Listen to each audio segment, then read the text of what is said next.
Hi, Chris DeLeon here once again to discuss Self-Command. I'll probably put it over here in this corner. The audiobook I put together, now used by hundreds of people to keep themselves on task, help themselves get to do the things they mean to do. Whole thing is pretty basic, right? I got a whiteboard, got a marker, put my task on it that I'm doing right now, and I put the time on it. And I've probably mentioned this before, but so right here I said, I made the YouTube video about Self-Command by 7:20 p.m. Now I put the time on it. I want to talk about why I do that, and it's not quite what you might assume, and this is actually going a little beyond, a little outside of exactly the way it's explained in the audio material at self-command.com, which you should check out if you haven't yet. But a couple things about it. One, it makes sure that I'm actually giving myself something that's concrete enough a time could be put on it, right? Because I can't actually just say that, I worked on my game until the time, because that's not a thing that could be completed by then. I mean, as soon as I've opened up a file, I've kind of worked on it. I've done something. Kind of goes back to the classic SMART goals kind of stuff. And it's not even about if I'm actually done by exactly that time. That's fine. One thing I certainly do mention in the audiobook material is that occasionally it helps me to know I'm running a little bit behind where I set my goal. Knowing full well that I made up that time target, that there's no penalty if I go over. But it got me also to think concretely about how I'm approaching it. That if I give myself a task and I say I'm giving myself 5 minutes to do it, I'm going to go about it very differently than if I say I give myself 3 hours to do it. Right? There's ways I can rush things. There's ways I can go slower. There's ways I can be a little more research-based, including that occasionally means that if something's important to me.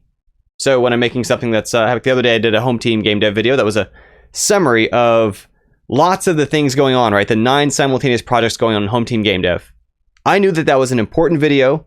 I knew that there's a lot of moving parts in trying to summarize 2 hours of internal meeting video to reflect the awesome things going on by so many contributors, and that fundamentally home team game dev is the main business I'm in.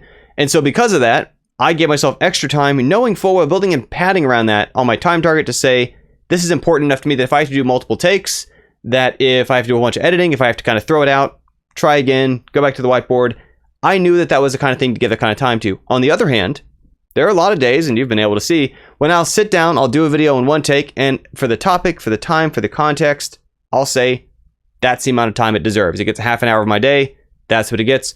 And part of why that's such a really useful tool, and this is something I think about a lot as a rapid prototyper, is that there are things that are worth doing only if we don't give them too long, right? It's not about, is something worth doing at all or is it not? It's that there's a version of this that if I can have it happen and it doesn't take up more than half an hour of my day, or it doesn't take up more than an hour of my day, then it was worth doing. As soon as it drags out more than that, for the output that I'm able to deliver at my production, at my budget, at my whatever it is, sophistication in the subject, experience level, this is where all the time we'll see people who are beginners at game development, being the main thing I work with people in, where if they spend way too long on a project because they gave themselves a long time thinking that it's going to result in a better outcome, and it doesn't, it's demoralizing because it was too much time to put into what was the peak of what they were going to achieve at their experience level.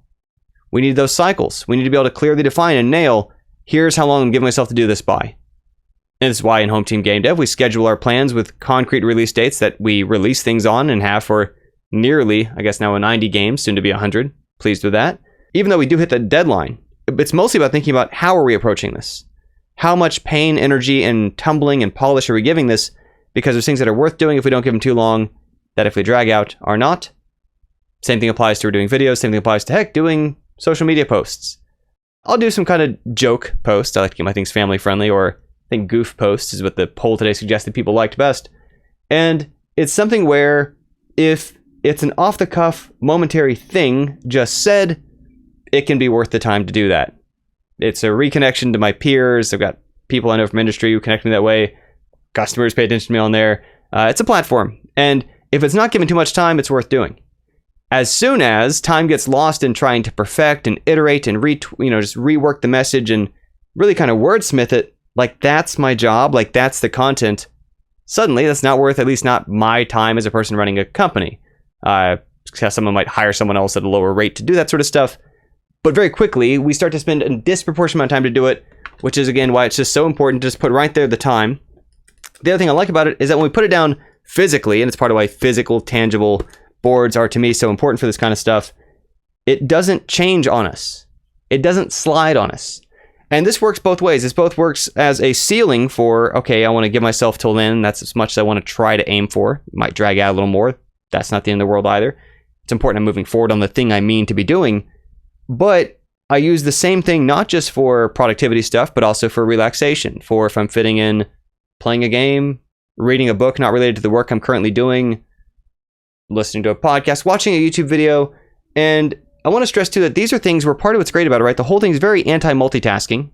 Those of you who do follow me on Twitter occasionally probably see my weekly posts about like close all your tabs, one tab at a time. Computers can multitask, our brains can't. If what you're doing is listening to music or watching a YouTube video or watching a streaming show, but you will let yourself just do that one thing and you decide this is the thing I'm doing. I'm not simultaneously browsing my phone. I'm not simultaneously playing a game. I'm not simultaneously doing something else. You might get more enjoyment out of it. You might get less stressed out of it. You might get more rest out of it. Might get more benefit from the same amount of time.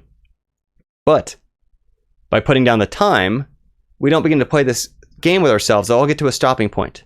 I'll just go a little bit longer. I'll just, take a quick break to do this. And before we know it, the time gets away from us in a way that leaves us feeling crummier about the time we spent. Whereas if we had put down the time so it couldn't budge on us, and we look down and we say, okay, oops, I said 1 p.m. It's 1:10. I'll go ahead and wrap this up. We can be a little more honest with our original intention without it moving. And then I say honest, not like we're lying with ourselves, but we can better hold ourselves to our intention of what we set out to do, knowing that if we make a consistent habit of doing what we mean to do, it keeps us in better control, keeps us more confident, keeps us more happy with our output. And eventually that's where, of course, the gains start to really build up from when I train myself, condition myself to do the things I'm meaning to do as I mean to do them for as long as I intend to give myself to do them. I start to see results cumulatively of contributing to projects, building things, starting products, releasing products, finishing things I start, moving forward on things that interest me. And that's where it begins. Everything happens one sitting at a time. And this is about coordinating for sitting. What am I trying to get done? How long do I give myself to do it? And just keeps us moving in the right direction, even if the time is not exact. There's an old quote, and it gets kicked around in agile communities. It's popularized by Eisenhower using it, but I think it goes way back as just kind of general aphorism of plans are worthless, but planning is everything. That it's not so much about am I following, it's about did I put the thought into putting it down? And again, what's good about the system, to learn more about it, self-command.com, is that it's something where it's putting it down, it's getting you to think about doing it, but it's also taking up so little of your time. You cannot get lost in the complexity of writing less than a sentence about one sentence on a whiteboard. That it's something where if we try to build a plan around what I'm doing with the next half an hour of my day, that may well tie up more time than doing the thing. And suddenly I get concerned about am I doing it right? I get concerned about I don't want to write a doc, I don't want to make a spreadsheet, I don't want to open my Google Calendar and create events in it, which time blocking is a whole thing. This is about the direction of what I mean to be doing now, getting myself to do it, and putting in the bare minimum, just enough planning that's useful to me, no more planning than that, because any more planning would have been a waste.